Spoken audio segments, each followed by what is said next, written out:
Hello everybody, my name is Fortifier and welcome to the next episode of the Ready Go Gaming Show, episode 12. Today we're talking about Zelda.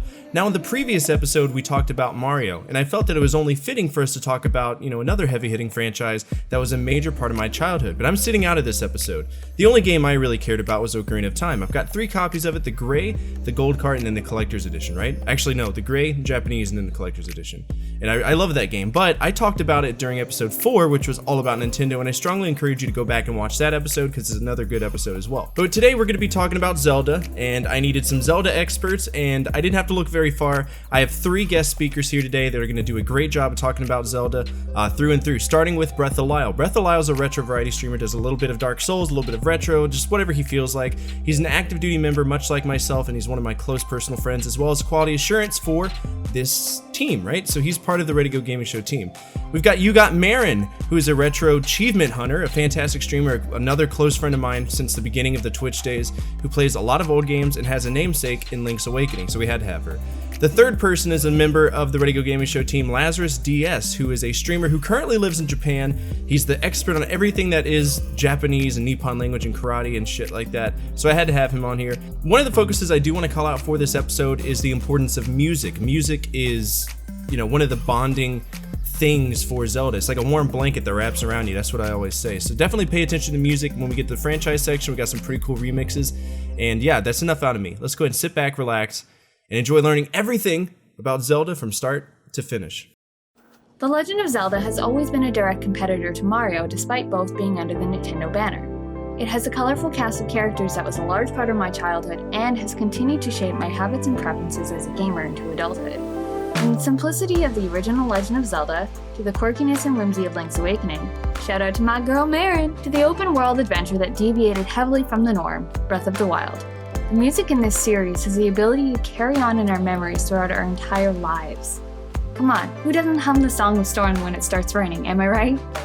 True to its name, the Legend of Zelda chain, get it, because it has so many links, has become an absolute legendary franchise with tons of memorable moments, with each game telling their own unique stories. That's why we're here today, to break down all of the Zelda games throughout history from start to finish. One of the interesting things about the Zelda franchise is that there's always a consistent format. It generally consists of 3 areas: an overworld, cities or shops, and finally dungeons. And all these elements flow together flawlessly. But where did this all come from? Well, the creator of the franchise, Shigeru Miyamoto, had a few different inspirations for how he wanted this game to be presented. The most common story is that The Legend of Zelda was inspired by his childhood adventures in Sonobe, Japan, a village full of hills, dense forests, and caves. And the inspirations didn't stop at that. Miyamoto took inspiration for his characters from a vast majority of different sources throughout fiction and in some cases non-fiction. For example, the name Zelda, which is oftentimes attributed to Zelda Fitzgerald, the wife of novelist F. Scott Fitzgerald, the individual who wrote The Great Gatsby. Link himself, he's directly inspired from Peter Pan, and all the fairy companions are based off of Tinkerbell. Finally, to tie it all in, the Sword of Legend, one of the most iconic blades in history of gaming, the Master Sword, was inspired by one of the most notorious and iconic blades in fiction, King Arthur's Excalibur. Much like Mario, Zelda had a core group of individuals that existed in almost every single game. These individuals would be the hero, the princess, and the evil one. But we all know them for their real names: Zelda, Zelda, and not Zelda. I see what you did there. Don't need a lens of truth to understand that awful meme. Anyway, upon doing some deep fact-checking for this series, it came to my attention that the elf kid in green is actually named Luigi. Yeah, okay, I'm done. Making these jokes hurts me more than you realize. This is a video about Zelda in general, after all, not about how to trigger a Zelda fan in 3 easy steps. The 3 key characters we've come to know over time are Link, Zelda, and Ganon, an ensemble that has led to legendary adventures, from the early years of the Famicom disk system to the Switch. But where did it all begin? How exactly did they come to be connected to the sacred Doritos? In the previous episode, we covered Mario, as well as a bit of history concerning Nintendo and what they were doing during the late 70s and early 80s. Where the Zelda franchise comes into play is during the pivotal years of the first major success home console released by Nintendo, the Famicom, also known as the Nintendo Entertainment System. During the early 80s, the Famicom was a hit in Japan and consumers couldn't get enough of it. The answer to the consistent demand for more video games led to Nintendo researching more cost-effective ways of making video games. This led to the release of a system known as the Family Computer Disk System. This console was able to play discs, commonly referred to as disc cards, that featured full-length games on two different sides. The first two games released for the console were baseball and golf, respectively, both of which already had semi-successful runs on the NES as well. But what was the first game to come out that did not originate on the NES, but rather the Famicom Disk System? I'm glad you asked. On February 21st, 1986, Nintendo released a game by the name of Zahairu Fantasy, Zelda no Densetsu, released in English as The Legend of Zelda. This made the Famicom Disk System massively popular in Japan, leading to it selling 2 million units. The original Legend of Zelda would go on to get a cart release in the future, but this game alone is likely the reason why the disc system hopped into popularity so quickly. Eventually, Nintendo would even install kiosks where you could insert a disc card and rewrite those discs with other games. And while the disc system had an unfortunately short life, it existed long enough to spawn another Zelda game, Zelda 2: The Adventure of Link, which only saw release on the FDS here in Japan. As time progressed, so did technology. With each console and each handheld developed, we were given another entry, and most of the time, they were pretty kick-ass. But the Legend of Zelda franchise was far more than just an epic video game fantasy adventure. Zelda's lore would branch out into the television spectrum too in 1989, during the same time frame as The Adventure of Link. Enter the quirky TV show, cleverly called The Legend of Zelda, and it was cringy as hell in the most amazing way possible. That was the beauty of the time, after all, when the ultimate means of promotion were breakfast cereals and American-made video game cartoons. We had Mario shows, Captain N showing off some of our favorite characters live and in living animation, as well as characters from various franchises too. It was a unique collaboration that you usually didn't see between companies like Konami, Capcom, and Nintendo. But that's a conversation for another day and another video. The Legend of Zelda show was a novelty and a half. It features Link and Zelda going through the daily motions of fucking up Ganon's day in the most creative and often accidental ways possible. Link's constantly trying to lay his sweet smooth lovin' on Zelda, but consistently gets shut down by her or cockblocked by that goddamn fairy. Maybe that makes sense why he stopped caring in later entries. Unfortunately, the show was all over the damn place due to tons of commercials, being a side act for the main man Mario, and only being a 15-minute show. It was unfortunately left in limbo when it was cancelled along with the Super Mario Bros. Super Show.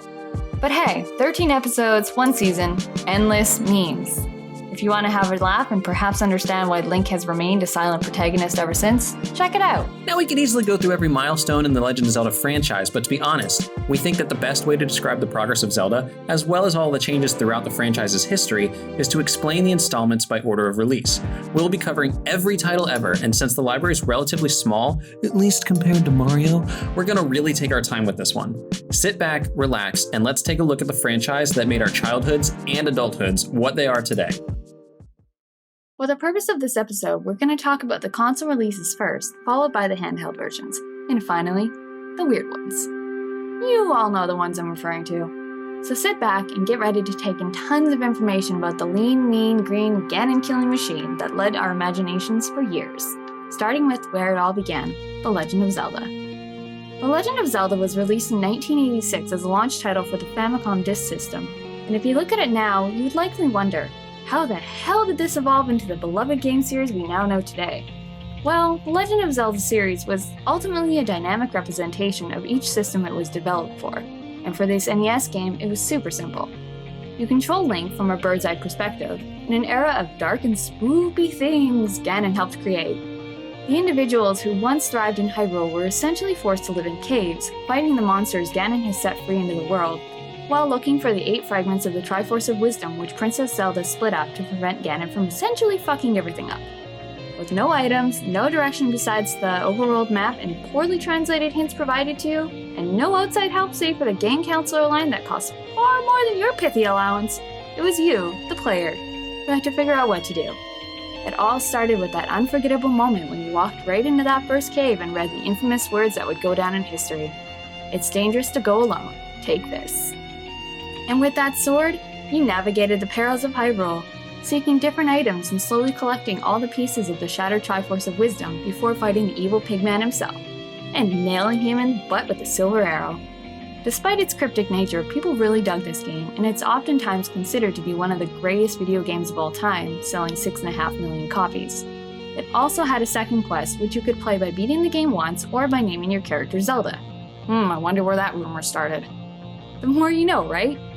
While some people might not enjoy it to how tough it was, especially pre-internet, this game ultimately set the framework for everything that would become the Zelda universe, and it inspired more than just the lore.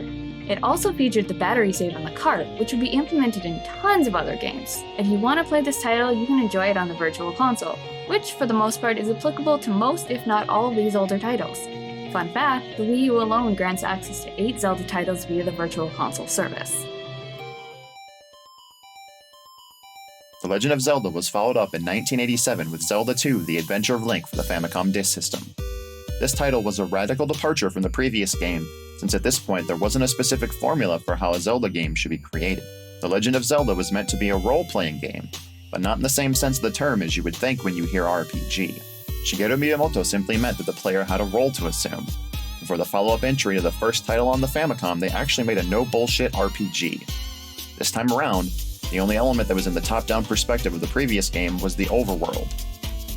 The player fights enemies as Link in side-scrolling stages, and once you get used to it, it's pretty awesome. And while the side-scrolling dungeons were somewhat challenging, the combat system was more than a simple hack and slash, and you had magic you could use. This would also be the first time that Dark Link would pop up and fuck up your day.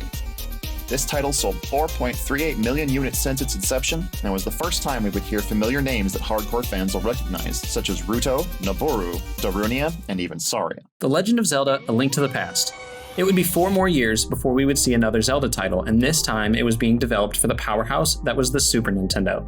From start to finish, this game is simply gorgeous. It continued the 2D top-down perspective seen in the first Legend of Zelda. The artwork, the animations, the style, the gameplay, it's no surprise that this game is considered by many to be one of the greatest video games of all time, selling 4 million copies worldwide. In Link to the Past, you again play as Link and have to help rescue Zelda, a descendant of the Seven Sages, amongst many other maidens. Zelda was captured and imprisoned inside a rundown castle by Aghanim. We don't want to spoil it, but yeah, you can kind of guess where this is going.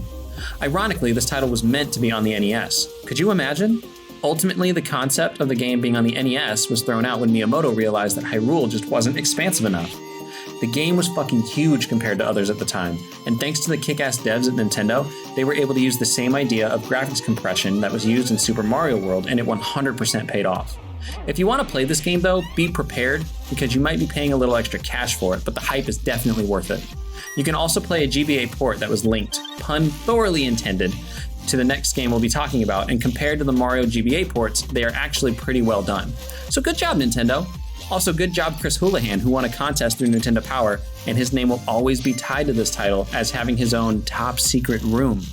But it's a secret to everybody, okay? Now would be a good time to mention the concept of Nintendo's console expansions. The first console, the Family Computer, or Famicom for short, had the Famicom Disk System, but hilariously enough, the SNES had an expansion as well. Kinda. And it was only in Japan. The Japanese gaming industry is notorious for this, taking any new technology they can to try and use it with the video game medium. From swapping and rewriting games onto discs, they even used the power of satellites. What a time to be alive. This is the Super Famicom Satellaview, which used literal fucking satellites to deliver content to your home console. The company Nintendo would enlist the help of would be Saint Giga, a music company. Well, I guess technically Saint Giga needed Nintendo's help. Anyway, long story short, the Satellaview was a product of that partnership, and you could play games through a satellite on timed blocks. These games also had cool extras that normal SNES games didn't, like voice acting. Games would be broadcast on specific days, and you could play them as long as the satellite was timed in to do so. If you missed your time block, oh well, sucks to be you. Maybe buy a fucking watch. Oh, and this was Nintendo, so I guess you could say Nintendo did what Sega does not.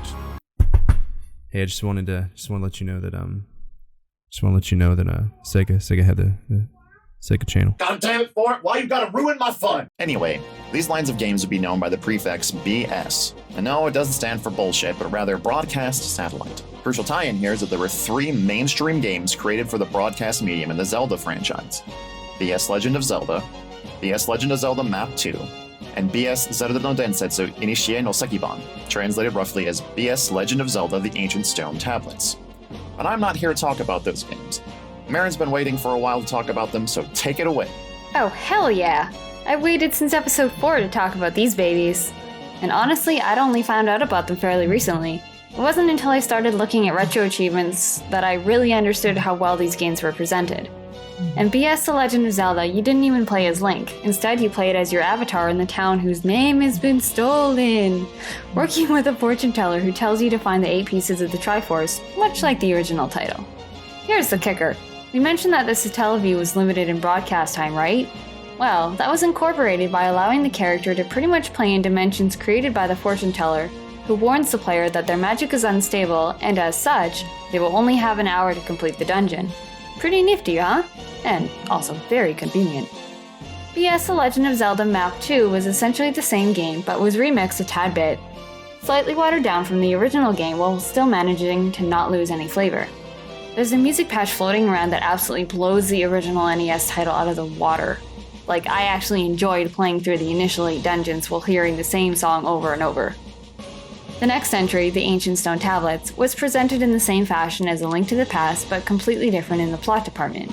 This time, instead of the Triforce, you're looking for the Ancient Stone Tablets so that Zelda can translate them, essentially leading to further items that are required to defeat... Yeah, you got it. But while I've got your attention, let's talk about a game that I thoroughly love and enjoy more than almost anything on this planet. My namesake, my childhood, and perhaps one of the most influential titles to me, Link's Awakening. The Game Boy was released in 1989, and this title would be released in 1983. So a few years had passed and the system was in its prime. It always seemed like Mario was given the priority for titles on a new system, with Zelda on the back burner. But hey, can't rush perfection, am I right? Returning to the top-down perspective, this game ventured away from Hyrule for once, taking place on Koholint Island where Link has been shipwrecked. It has cameos from a vast majority of other IPs such as Mario, Kirby, and a much lesser-known game called For Whom the Frog Bell Tolls. Your goal is to awaken the glorious Sky Whale, with a gorgeous song known as the Ballad of the Windfish, which can only be played by collecting the instruments of the sirens from all 8 dungeons. This game was unique because it almost never existed. Originally, it was just a side project that Kazuaki Morita made with a programming kit that eventually evolved into an idea that would have been a port of Link to the Past. Ultimately, it became its own title, and fans everywhere are glad that it did. It has a unique charm about it that was magical for a game on a handheld that holds up even today. This game was very well paced. It starts off very charming and innocent, but as you venture throughout the island and begin to peel back the layers, it evolves into something darker and a feeling of urgency emerges as you begin to uncover the truth. Still, an aura of whimsy remains with the quirky characters, many of which are amusingly meta. As a huge fan, there's always something I learn about the game while watching other streamers play through it for the first time, and it's a very special and rewarding experience for me that renews the magic of playing Link's Awakening for the very first time. If there's one thing I dislike about the game though, it's that it took them so goddamn long to remake it. Also, fuck the Nightmare Key puzzle in the second dungeon. Ugh. And to sweeten the pot, we had a DX or Deluxe remake 5 years later, because the biggest complaint was that the game was too monochromatic, so it lacked depth, the world felt cold and less stylized. The game was already 100% playable though, the complaints were mostly aesthetic. DX was a nice update though, it provided color through the Game Boy Color and flipped the negative impressions on their asses. And like I said, it was already playable, so now it's like 200% playable, and that's a lot of playability. Also, Link's Awakening DX supported the Game Boy printer, so you could print out pictures too. Sure, it was archaic and gimmicky, but this was the Game Boy. The most recent iteration of this title shook the world last year with the release of Link's Awakening for the Switch, a pixel-perfect replication of the original title that brought a refreshing look to the game and even incorporated the use of amiibos, as well as a small dungeon creation segment. As of release, the remake has sold 3.13 million copies. It's 1998. Link's Awakening Deluxe was out, and another key system was also out. Little Breath of the Wild was 7 years old, and little did he know, as well as the rest of the world, what was coming. The Nintendo 64. With the power of the N64, the game, this time literally pun also intended, was changed. 3D was the new fashionable format for gameplay and environments, and tons of different companies were trying to put their product on the map, trying to stand out amongst the competition. The PS1 had numerous 3D tiles, but for the most part they were lacking. Existing technology just made 3D rendering look like shit. The 3DO was blocky, the CDI was animated to hell, the Jaguar was notoriously bad, and the PS1 couldn't figure out how to make textures reliably line up. But the N64? Well, let's just say that Nintendo figured out for the most part how to make polygons look smooth. Their textures were perfect and made the games incredibly immersive for the first time. The first Zelda entry for the N64 would be Ocarina of Time, my all-time favorite Zelda title. And let me tell you, this game was a fucking masterpiece. We make welcoming return to Hyrule once again, controlling our silent yet heroic protagonist Link, but this time in 3D. The world was huge! Environments both old and new were reimagined on a plane that our brains understood for ourselves, but couldn't quite fathom for gaming. And yet, here they were, beautifully done. NPCs lived and breathed as people and creatures in the world just as we did.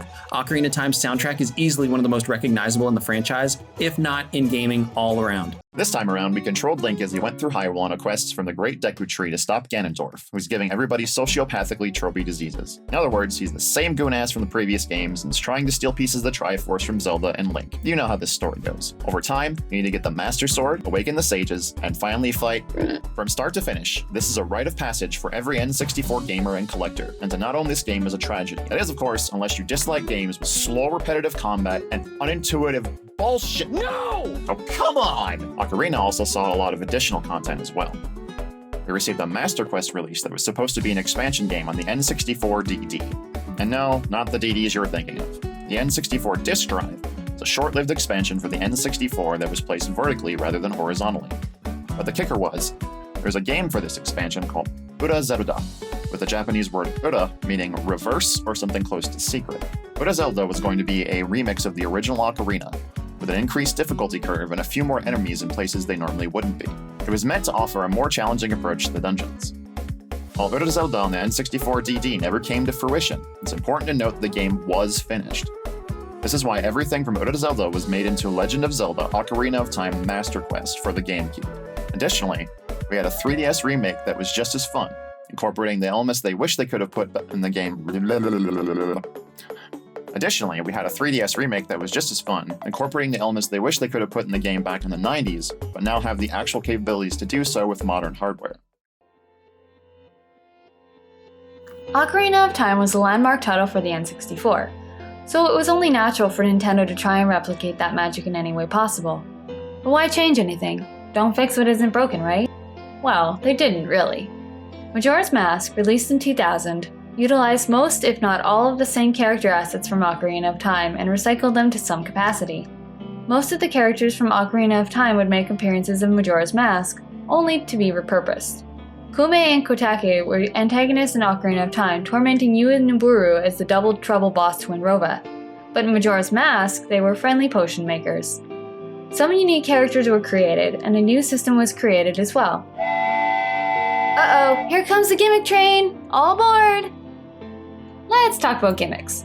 From this point on, most games are going to feature gimmicks, most of which are pretty phenomenal, especially for the time. So anytime you hear the toot toot of the gimmick train, we'll go ahead and tell you what it is. In Ocarina of Time, one of the major gimmicks was music. You could travel around using songs, and that was fine and all. But in Majora's Mask, there were two major gimmicks. The first was the usage of masks, which would allow you to transform between three different races in the game: the Deku, the Dora, and the Goron. Each of these masks have their own strengths and weaknesses and are used as major plot points in the game. Spoiler, you steal dead people's faces and wear them. Not weird at all, but hey, whatever you have to do to save the world from some demon kid's hissy fit, right? Outside of that, there are 24 different masks you can get through various side quests, including the OPAF, Fierce Deity mask that allows you to absolutely annihilate the final boss. And let's not forget one more gimmick, the 3-day schedule. Sometimes events would only occur on certain days or at certain times, so you would have to use the Ocarina of Time to control time by rewinding it, speeding it up, or even slowing it down, because that's not going to fuck with anything. The game was well received just like Ocarina of Time, but it had an incredibly dark tone. Whereas Ocarina of Time focused on the emotions of positivity and accomplishment, in Majora's Mask they were traded out for depression, death, and the lingering acceptance of the inevitable. This included a gigantic fucking moon crashing into Termina, the primary setting of the game. Essentially, a Skull Kid has stolen Majora's Mask and has begun to corrupt Termina, and it's up to Link to unfuck the fuckery. Which he does by resetting time constantly, awakening 4 giants, and going full Neon Armstrong to shit on the evil demon mask once and for all.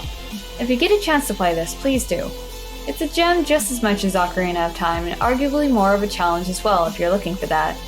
Majora's Mask was powerful, larger game, and much like its predecessor was granted the privilege of a 3DS remake.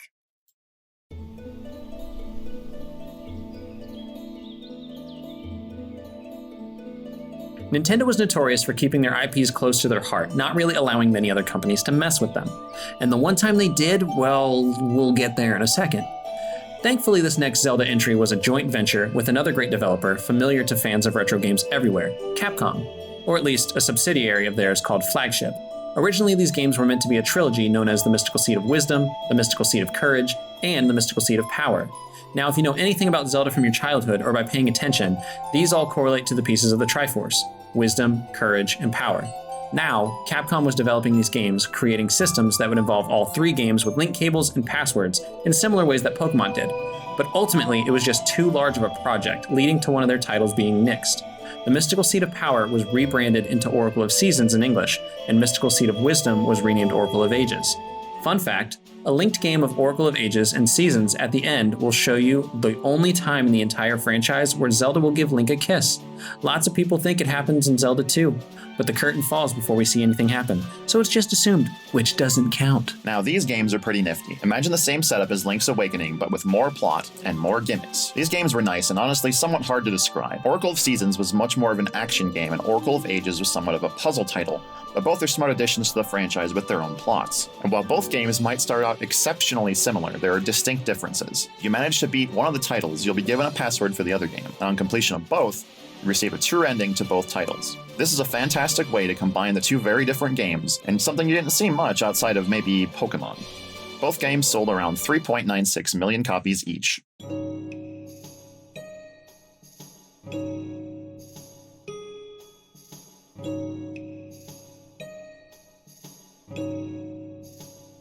Now it's time to set sail because the entirety of Hyrule is flooded.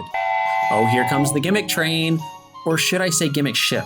Anyways, basically this game has you sailing around in a talking boat using the Wind Waker, a magic baton that can control the wind, initially on a mission to save your sister that was kidnapped by a giant candy skull bird.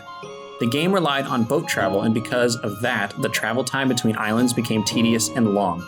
I personally enjoyed it. Wind Waker is a beautifully crafted game, but a lot of people weren't a fan of the direction and art style that Nintendo took with it. I guess you could say it had the Ocarina crowds who enjoyed the contemporary look of Link, and then the Wind Waker crowd which enjoyed a cel-shading Toon Link style. Nintendo has bounced between the two looks for quite some time since then. The plot is pretty cool too. Link has a coming-of-age moment in his home island, which means, look out ladies, he's legal. Anyway, your sister is kidnapped, it brings a cute little pirate captain named Tetra and her crew to your island, and oh my god, she's Zelda! Hey, what if somebody's not played the game yet, bro? If you don't see that coming a mile away, then I don't know what to tell you. If you didn't know, I'm sorry I ruined things for you. Also, Sheik is Zelda. Oh my god! Oh my god, I'm sorry. It's only been 30 years? Back to the plot. Wind Waker is a bit of a novelty on the GameCube. You sail around completing a bunch of fantastically designed dungeons with the ultimate goal of defeating everyone's favorite asshole. Now, Wind Waker Ganondorf is actually one of the most complex and yet well-designed dwarfs in the entire franchise. He has a very human side to him, and that to me makes him even more terrifying than the others. Wind Waker was exceptionally well received, with many fans claiming it to be the greatest entry in the franchise. If you want a genuine facelift of the title, you can also play the Wii U re-release, which improved upon a majorly drawn-out aspect of the gameplay. But trust me, it's nice to have it gone if you've ever played the original. Let's just say that the amount of sailing that you have to do is drastically decreased. Remember earlier when we were talking about a portable version of A Link to the Past that eventually became Link's Awakening? Well, they did eventually create a port of Link to the Past for the Game Boy Advance, but it wasn't alone. It was combined with another game known as Four Swords. So for all purposes, the Link to the Past port wasn't changed that much, just minor changes which are mostly hard to notice. However, Four Swords was a totally unique title where you play a game, much like Link to the Past, but with multiple Links, all donning a different color tunic. In a form of a minigame trying to get the most rupees you can while trying to screw your friends out of theirs. The major downfall was that you could only carry one item at a time, and that could get a little chaotic, but it ultimately forced you to actually use some teamwork. And hey, multiplayer with 3 other people? Hell yeah! Plus, if you didn't have any friends, you could not play alone. In your room, in quiet, no friends, nobody controlled Purple Link. What a shame. Such a quiet place, you know? I used to be that way. The quiet lingering in the darkness. The pale stench of Coca-Cola that's been out too long. The sacred sound of dinner being... Swear to God, if I have to come into this room one more time because y'all are doing some weird shit, I'm gonna be very cross. Oh shit, I had a moment there, sorry. Anyway, this game is simple. It takes place before Ocarina of Time, but we're not talking about that clusterfuck of a timeline here, so that's irrelevant. Essentially, you're just gonna kick Batty's ass because he's trying to cuck Link and marry Zelda. True story, happened to a friend of mine. Anyway, this game is cool and you should totally take a look at it. If you want it with a fancy coat of paint, check out the anniversary re-release courtesy of DSiWare. It's pretty nifty.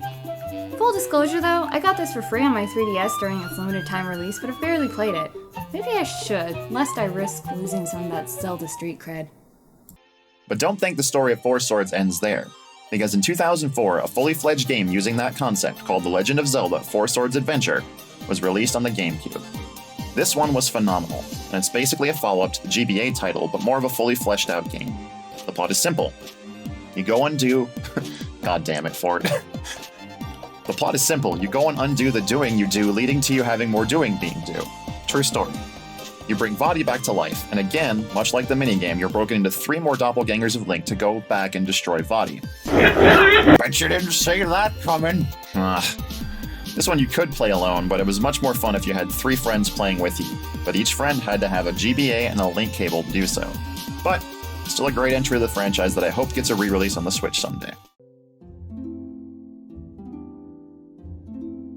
The 12th entry of the Zelda main franchise would be another game from a studio I talked about earlier on that also worked on the Oracle games, Flagship, the subsidiary of Capcom. Many people think that the Oracle games were the only ones that Capcom had anything to do with, but the Minish Cap was another. Released in 2004, this game not only involved Four Sword, but Vaati is back as an enemy as well. Plus this piece of shit comes back. We haven't forgiven you, Tingle. Never forgive, never forget. In this game, we saw a massive overhaul of what traditional Game Boy Advance games at the time were capable of doing. The camera was efficient, the interface made more sense, and Link could do more specific actions that the 3D iterations of Link in previous games could do, such as rolling on the ground. The game is chock full of items, puzzles, kinstones, and other collectibles. Kinstones were halves of medallions that you'd piece together for all sorts of secrets around the map. Some even revealed new parts of the world. So to some, they were collectible. This game was immensely popular, selling $21 million worth of copies by 2006. The only downfall was that it was kind of short. But hey, short can be good if the adventure it takes you on is amazing, and in this case, it certainly was. The year is 2006, and the Wii is dominating. The last major 3D Zelda game was Wind Waker for the GameCube, and we were used to seeing Link as a cel-shaded child versus the strapping young lad that was popular during the N64 era. People were cautiously optimistic to see Link with white tights again, but we ended up getting a much more polished version of adult Link with the release of Twilight Princess. This game is really fucking awesome. From start to finish, this game is an insane adventure in a familiar place overtaken by Twilight, a corrupt parallel dimension known as the Twilight Realm ruled by Zant, one of the most batshit crazy antagonists the series has ever seen. This game was on the Wii, but there was also a GameCube release worth mentioning, which was completely mirrored, as the Wii version was designed with motion controls in mind, with righties being the master race. Oh yeah, gimmicks! In this game you play as Link, but when he gets sucked into the Twilight Realm, he becomes a wolf. Yeah, a wolf. Wolf Link. Wolf Link, yeah. Well, the game at least does an interesting job of incorporating it, but the kicker is if you loved Ocarina of Time, you're gonna love this one. And that's actually not sarcastic. Imagine the Hyrule you knew and loved, but expanded to be fucking massive. You thought it took a long time crossing Hyrule Field before? Woo boy! It's complete with your favorite Zelda races, also more polished. The Zora, the Goron, and the lady with massive, pints at the bar. In this game you work with Midna, a Twilight being who helps you throughout the game by talking mad sass all the time. Eventually, with her help, you liberate both your world and hers before fighting Zant, who is ultimately a puppet for... before he turns into this massive beast, and Link impales him with the light sword, but only after distracting him with his rod. Fishing rod, that is. It's a gorgeous game with some fun new items and boss mechanics to take advantage of them. The controls are nifty too, especially if you have a Wii because you can control the shield and sword courtesy of the nunchuck and the Wiimote. It sold 8.85 million copies and even got a Wii U remake with a fancy new dungeon challenge that utilizes the Wolfling amiibo and gives it great functionality in Breath of the Wild. From the very beginning, Zelda was notorious for releasing handheld games after every major console title. And would you be surprised in the slightest if I told you that the next 2 games were exactly that? Well, they were. But they're not bad games objectively. People would argue until they're blue in the face, saying that these handhelds were horrible when in actuality the design choices of gameplay were just not favored by the public, largely because movement was restricted to use of the stylus to guide Link. In fact, most, if not all, handheld Zeldas were simply fantastic, with gameplay and story elements unique to them. The first handheld title during this era would be Phantom Hourglass, where you play as Link in a situation very similar to Wind Waker, mostly because it picks up immediately after that, so yeah, I hope you're enjoying sailing, because it's back. This time onto the Great Sea with Tetra, you explore the area and discover a spoopy ship filled with spoopy ghosts, and the story begins discovering the Phantom Hourglass, an artifact filled with the Sands of Hours, and an old geezer named Oshus, who wants to help you find your boo thing. Like always, you find various spirits and familiar quest items in order to defeat the game's antagonist, Bellum, not to be confused with Miss Bellum from Powerpuff Girls. She's a totally unique beast. This game was unique itself. Imagine a handheld Wind Waker with a different control scheme, and that's basically the gist of it. An interesting thing is that while the traditional setup for the DS was to have the map on top and the gameplay on the bottom, when you fought bosses, both screens would become one massive screen, giving you a better view of things. Since 2008, 4.13 million copies of this title have been sold. If you liked Phantom Hourglass, you'll love the next game in the series, Spirit Tracks, released in 2009. Again, the setup is great, except... fuck, it's an actual train. Yeah, this time around, the gimmick is actually a train. Well then. In this game, the Spirit Tracks literally involve a gimmick with a train you use to navigate the overworld. Plus, there's an item called the Pan Flute you need to physically blow in to make it work. Talk about getting a use of every feature of the DS, huh? Anyway, over time you'll pimp your ride out with cannons, a cargo car, and a DVD player. You have to draw your own path to get around, and there's tons of side quests, but you don't necessarily have to do all of them to beat the game. They do, however, add a ton of replayability. In the world of New Hyrule, founded by Tetra, you play as a train engineer going to save the world from the Demon Train. Not to derail this title, but honestly, the story's kinda convoluted, so just take it from us and give it a play. But understand, this is in the generation of DS games where they were all kinda samey with only slight variations, but this game still holds its own. It would be 5 years after the release of Twilight Princess that the main console line would be granted another Zelda title. It would be for the Wii again, though eventually it appeared on the Wii U as well on the Virtual Console service. It was called Skyward Sword, and this time the gimmick was a classic Nintendo marketing move. This title required a very specific add-on for the Wiimote called the Wii Motion Plus, which essentially boosted the power of the accelerometers in the Wiimote to a whole nother level. Unfortunately though, it almost derailed the title. The add-on was great and all, but this game was mostly designed without the Motion Plus in mind. So when Nintendo higher-ups decided to incorporate it, they ultimately had to reprogram the enemies to be able to deal with Link wielding his sword in a new way, forcing you to be painfully accurate rather than just swinging your sword all willy-nilly. And that was just one of the main complaints about this one. The way the game is designed is kind of weird. You play as Link in the land of Skyloft, which is pretty cool geographically despite making no fucking sense, and fly to specific areas underneath, so the whole element of mass exploration is basically yeeted right out the window to facilitate a direct drop into the action.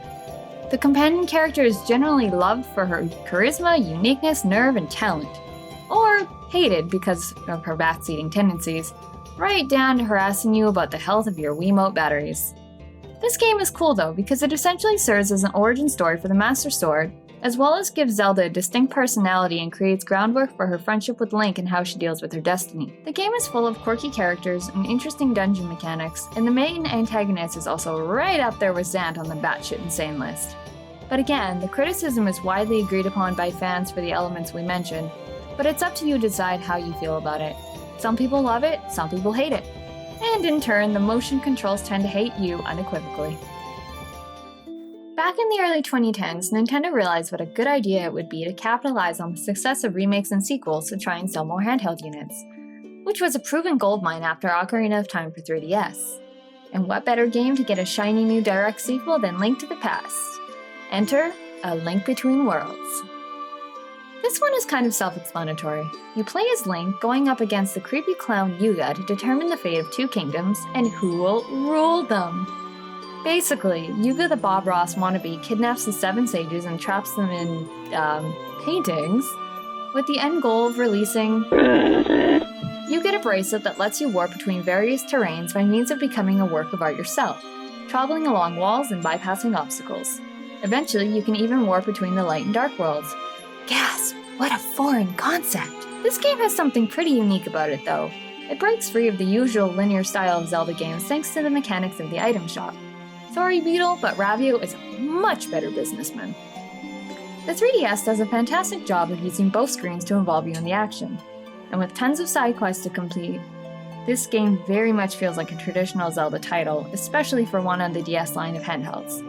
And people really enjoyed this one. I think you might too. It stays very loyal to its parent game.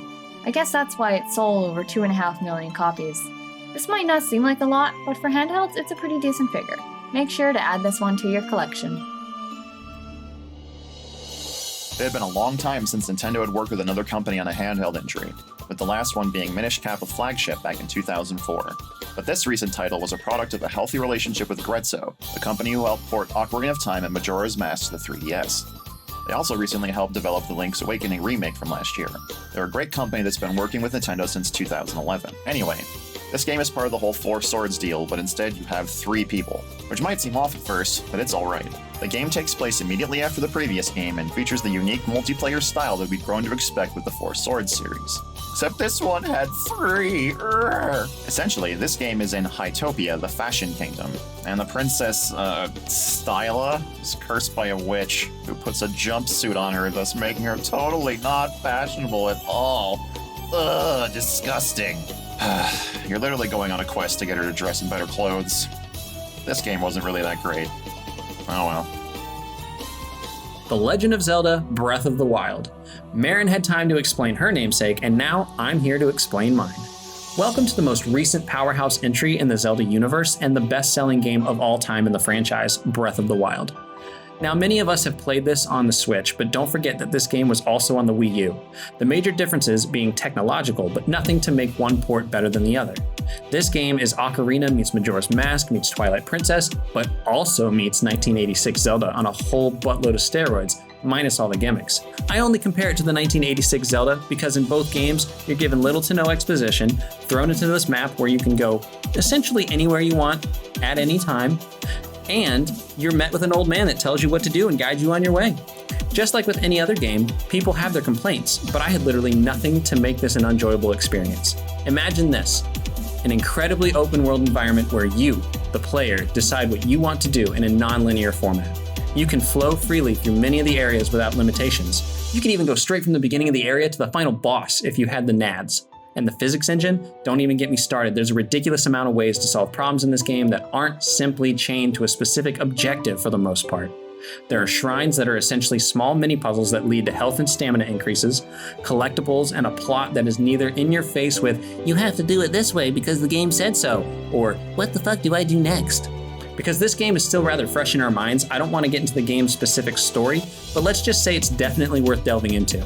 It's worth every death, every step, every moment, every single time you discover something, it's designed to lead you to your next discoverable curiosity. This is the golden standard of what Zelda is and what it will become, and there is nothing that can replace it. Outside of maybe a sequel? Oh yeah, by the way, a sequel's in development, just so you know. Who knows how good it'll be, but I know that I'm personally excited. Very excited. As with most early Nintendo IPs, there were Game & Watch titles created for Zelda. We've talked about Gunpei Yokoi multiple times throughout the history of the Ready Go Gaming Show, and we do this because he was one of the most influential creators out there from a hardware perspective, and it's a shame he passed away so suddenly. Without him, we would have never known the Game Boy, the Virtual Boy, or the Wonder Swan. But that's neither here nor there. Everything started with the Game & Watch. Mr. Yokoi got inspiration for Game & Watch by watching someone play with a calculator on the subway. But not all the LCD Zelda games were Game & Watch. We'll get to those in a second. The first LCD game was Zelda, a Game & Watch title where you control Link through basic labyrinths, trying to defeat 8 dragons and get 8 pieces of the Triforce. It was simple, and simple can be good for a budget game. The next title would be a watch game, created by Nelsonic, an American company that focused on practically the same thing but on watches. Finally, we had Zelda no Densetsu Kamigami no Triforce, which was part of a barcode battler series in Japan. It had hardware somewhat similar to the e-reader, but functions on its own without any additional hardware. In 1992, this was pretty cool, but it's mostly a card game. All these titles are unique and are still a piece of history, much like the next games we're going to talk about. Buckle up, children, it's time to get fucking weird. The Legend of Zelda CDI titles. Oh boy, you knew it would be coming and you knew we would be talking about them, so put on your big boy pants or your big girl pants and make sure they're extra brown because we are getting extra shitty today. For those of you that don't know, there was a brief stint where Nintendo went out with their friends, got drunk, and blacked out one time, and it resulted in a partnership with Philips. Back then, many companies actually did the same. For example, Blizzard wanted a game that was in the Warcraft universe with them. Here's the issue. The Philips CDI was a failure from start to finish, and when Nintendo drunkenly gave the rights temporarily to Animation Magic to create Zelda games, we were in for a treat. Of course, if that treat was laced with cyanide and banana bread and that was left out in the sun for 30 years because those games sucked. First up on the silver platter of sadness and reason why my family hates me would be Link, The Faces of Evil, where you play as Link shooting the shit with a really jolly overweight king named Harkinian, saying he wants to go adventure some more and runs into a wizard with a magic carpet and oh, by the way, is going around and diddling people's assholes with evil magic. You have to find these really great stones called the Faces of Evil and banish Ganon into the fuck off region, hoping to get in sweet with the princess who blue balls you and tells you equally to fuck off. Well, excuse me, princess.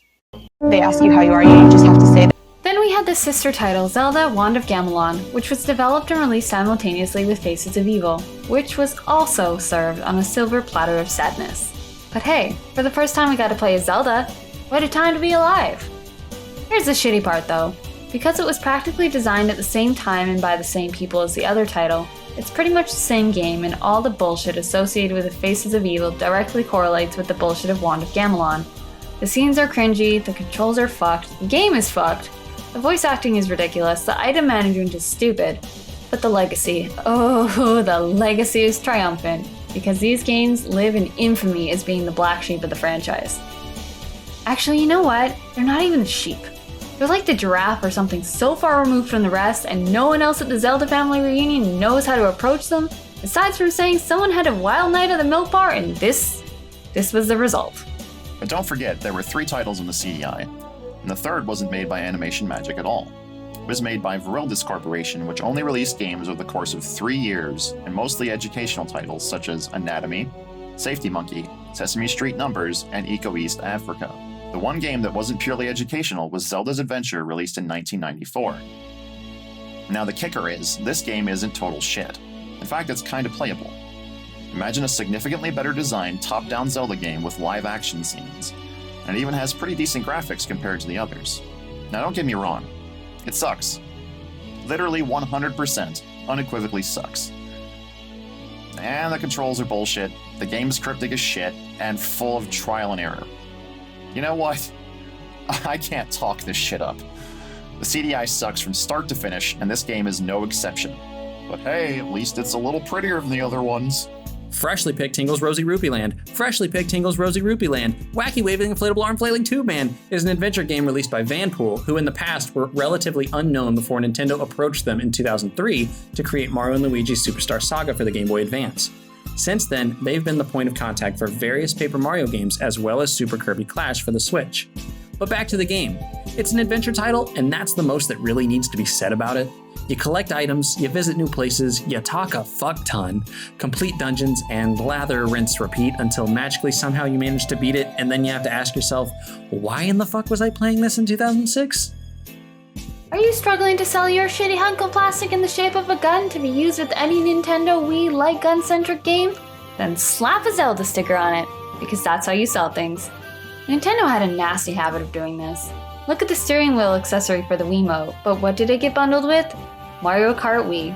The Zapper accessory originally shipped with the port of Ghost Squad, which was a Sega arcade game that we covered back in the earlier episodes of the Ready Go Gaming Show, was shipped with Resident Evil Umbrella Chronicles, a Capcom light-gun shooter that wasn't utter shit, and then finally Link's crossbow training. The game we're really here to talk about, which literally only consists of a handful of minigames, leading to this game's replayability solely being limited to how much you could tolerate shooting the same shit for hours, in an effort to one-up your friends, of course. Ironically, it sold really well, but that's likely because it was bundled with the Zapper itself. The next game released would be a game featuring that lovable asshole Tingle. At this point, I don't even know if Tingle's really a man or a part of a syndicate. This game is called Irozuki Chinkuru no Koi no Balloon Trip, which roughly translated means Colorful Tingle's Balloon Trip of Love. Wait a second, that Japanese title. Tingle's name isn't even Tingle in Japanese, it's fucking Tinkle. Could that character get any worse? Anyway, this game was a sequel to the game we mentioned earlier, Rosy Rupee Land, and it's a puzzle game where you meet Kakashi the Scarecrow, oddly named because Kakashi means scarecrow in Japanese, Buriki the Robot Woman, with Buriki meaning tin, and Lion the Lion. Yeah. Did it smell like the Wizard of Oz in here to anyone else? Yeah, those characters are essentially clones of the three companions from the Wizard of Oz. They even have the same traits. Kakashi's a fucking moron, Buriki is clever, and Lion is a strong boy. It's a fun time, Wester. Wester? Wester! Help me look for him, Jill. It's a fun time waster, but fuck can it ever be confusing. And also apparently sold pretty well. Hyrule Warriors. Do you enjoy the 400 clones of Dynasty Warriors out there? Then take one of your handy-dandy, patent-pending Nintendo will totally sue the shit out of you stickers and slap it on there and boom, Hyrule Warriors. This game, for a non-canon Zelda title, is so ridiculously fun. It was even developed by the same people who have been bringing us Dynasty Warriors games since the late 90s, Omega Force. And you can tell they weren't departing from their usual formula with this one because it reeks of Dynasty Warriors. But that's the point. If you need to make the game pretty, bring on Team Ninja, who's been making boobies bounce with Dead or Alive since 1996, and boy does it deliver. It's actually pretty interesting that two companies that were born in the late 90s are creating a game on a contemporary console with an IP that doesn't belong to them. You don't see that too often. But yeah, it's a game that follows the Dynasty Warriors formula of you versus 600 enemies at once. It features a wide range of Zelda fighters from all over the franchise, some you'd expect and some not. It came out originally on the Wii U, had a 3DS port, and both versions were combined for the Switch port to include all the content that wasn't available on both ports at the same time. Hyrule Warriors also has the most fan service in any Zelda title ever, if you don't consider the Zora and Gorons being perpetually naked in all the other games. I'm looking at you, Reddit, with your Prince Sidon fan service shit. Anyway, Hyrule Warriors is ridiculously fun, and it's worth giving a chance if you find the time. This game is a fun little oddity indeed. Imagine playing a top-down Zelda game, much like a lot of the others, but having to match the beat of the music. Well, that's what this is. Cadence of Hyrule is an odd title that was made by Brace Yourself Games. Vancouver represent! They made a little ditty you might have heard of called Crypt of the Necrodancer. Essentially, it's a roguelike game where you have to match the beat of the music to move and to fight enemies. So in a sense, it's like Zelda Rhythm Tengoku, but in a familiar setting. Cadence of Hyrule is what you get when you slap a Zelda sticker on top of Crypt of the Necrodancer. And while it's a pretty big departure from the series, it's a love letter from a great indie developer. If you're looking to lose yourself in a rhythm game, this is a great choice. Also, the music in this game is fucking amazing. You really need to go check out the soundtrack. And that's it. We've covered every single title in the Zelda franchise from start to finish. And even as we speak, Nintendo's planning the next major step for the franchise. Zelda's more than just an adventure, it's an experience. The true question is what part of the experience calls to you?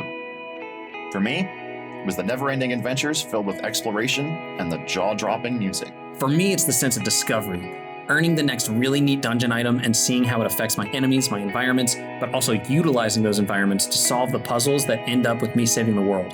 I can remember every sound, every song, and sometimes how I felt in that time, in the moment playing most of those games. The impressions of Zelda are unyielding, and even as an adult now, I still feel like I'm that kid all the time when I play them. And for me, there's a certain beauty in seeing something that impacted your childhood being remade. With it, coming the chance to influence a whole new crowd who's never experienced this game before, whether they pick up the original or the Switch remake. Link's Awakening was a major part of my childhood as well as my current online identity. While I made a plea concealed as a joke in episode 4 about Nintendo remaking Link's Awakening, I genuinely lost my shit as soon as the scene with the ocean and a ship caught in the storm began in that fateful Nintendo Direct. I'm talking screaming, crying, the works.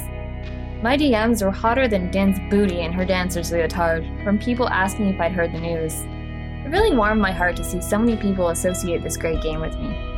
Anyway, from start to finish, the Legend of Zelda series has been a direct representation of the best capabilities of the platform which it was a part of. From the NES all the way to the Switch, these games are amazing, captivating moments in video gaming history that defined who we are, and who we will continue to be in the future. Speaking of the future, hey Nintendo, if you're listening, can you hook me up with an Oracle remake next? Or a Skyward Sword remaster for the Switch, taking advantage of the Joy-Con? Thanks. Love you long time. Wow, that was an amazing episode. Thank you so much, everybody who partook in this. I definitely needed your help, and y'all came in clutch, and I love you all to death, and I hope that anybody who watched this learned a lot about Zelda, because some of those games you might not have even played, or maybe you didn't want to because they're handheld, so you have like some bias. I don't want to play them. I don't want to play. No, I don't want to. But anyway, guys, if you like what you saw, please give a thumbs up on this video. Hit the subscribe button if you're on YouTube. If you're on Twitch, it's kind of counterproductive. I don't want your money. But, however, if you're on YouTube, please hit that subscribe button. We're trying to bring in the community, make it a lot bigger, and share the knowledge of video games. That's what this series is all about. So anyway, from my family to your family, good energy, good vibes, Fortifire out. Keep the flames of hope burning and the flames of retro burning even stronger. Take care, guys.